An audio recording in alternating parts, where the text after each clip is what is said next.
At Watford Grammar School for Girls, they have 2009's Business Manager of the Year on their senior leadership team.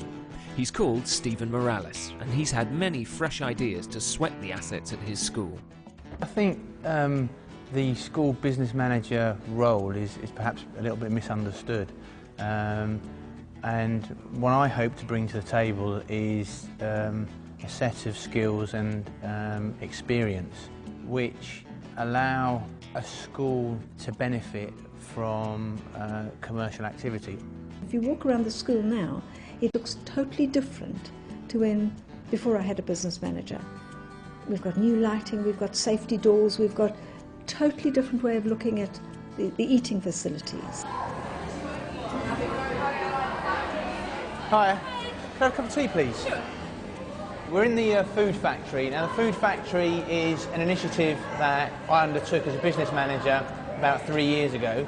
I identified a £30,000 deficit in the catering operation, and I wanted to remove obviously the deficit and also look at ways of removing the administrative and operational burden of the catering facility. We spent £80,000 on the refurbishment, and over the last 3 years we've saved approximately £30,000 a year. The net result is that we're £10,000 better off with a new catering facility and without the burden that we had before. Stephen sees any asset as a possible revenue stream for the school, with every empty space holding untold potential for bringing in more money. We've put a lot of energy into improving our lettings and hirings provision.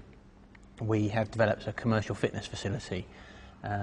We have developed strong links with local business. We have really looked at any possibility within the school where there could be a revenue stream opportunity. We're in the school gym. When I joined the school, I noticed an opportunity for income generation by making the school sports facilities commercial. So we invested some money in some new kit. We put together a feasibility study, and now what we've ended up with is a commercial fitness facility which has helped to fund improved facilities for the girls. We invested about £80,000, and on an annual basis we have a new income stream. And 3 years down the line, we're close to paying back that investment. We meet weekly, and sometimes we meet daily, and he's got a real finger on the budget and works very closely with the finance governor, whereas I used to do that. I don't need to do that now, and I have total trust in him. Stephen oversees all of the many building projects that have happened since he started at the school. He meets head teacher Helen at least once a week to discuss future projects and how to fundraise for them. In spite of the credit crunch, we've got a serious need. One of our buildings is in awful condition, and I don't expect that we'll be getting government funding because of the credit crunch. So we have to do it ourselves. How are we going to raise the money for this? It'd be good if we can get all of the local companies that work with us in the same way that we did last time. I mean, we could perhaps go back to Camelot and see if Camelot will host a breakfast morning for us. Brilliant, let's do that.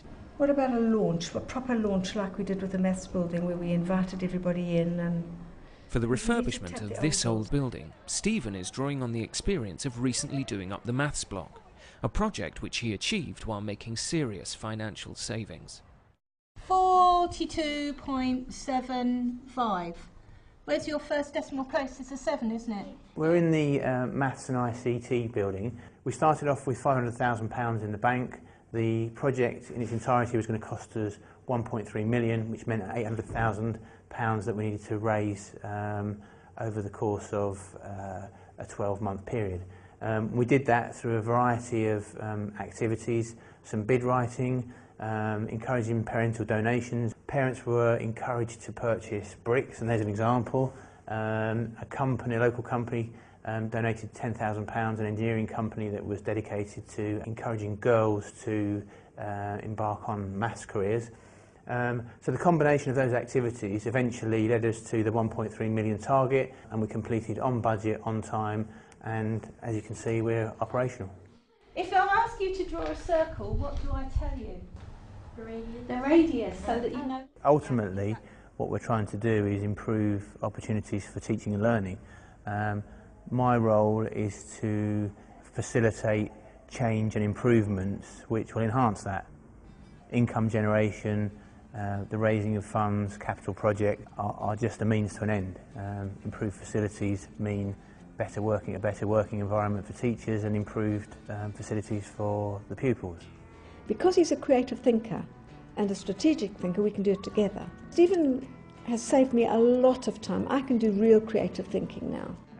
To me, it's innovation, it's release, it's creativity. And that's what Stephen embodies for me. Okay, that's fantastic. Thanks a lot. Cheers.